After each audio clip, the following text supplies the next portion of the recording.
Chlapi, ale čo takto skoro na svítaní? Chlapi.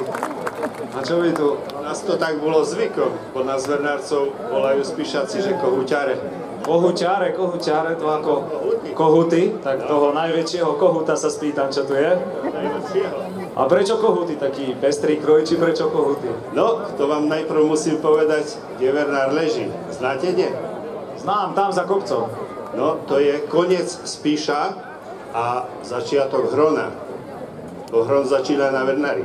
Vernár, Telgard, Šumiac a potom ďalšie Pohrela, ďalšie dediny, až tu po Helku a ešte ďalej. No dobre, počkajte, a tie kohuty čo? No a tie kohuty to je tak. Našo otcové, starí otcové, pre nich bola najviačšia hodnota pôda. Rodina, Boh a pôda. To boli tri hodnoty, ktoré si tí ľudia vážili.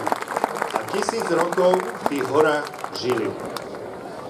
A to chcem povedať, pre toho gazdu pôda na Spíšu mala inú hodnotu, jak u nás po tých kopcoch, pretože keď chcel kosiť, tak sa musel pomaly priviazať za sťahačku, že by nespadnul dolu medzou.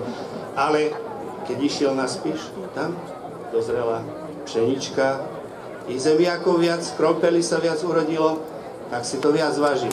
Tam pokúpili si našo otcové, starí otcové, gazdové pôdu v Šťavníku, Spišskom aj v Hranovnici.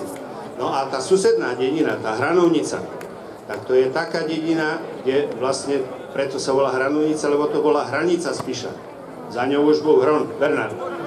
No a naše, tie gazdové, ráno o 2:00 ženy museli stanoť, halušky navariť, chlopi sa najedli a už o 2:30 hrkotali s vozami dolu Hranovnicou. A keď hranovnický kohut spal, tá vernárci zakikirikali. Kikiriki! Tak to by nebolo pre mňa také skoré vstávanie. Vernársky kohut.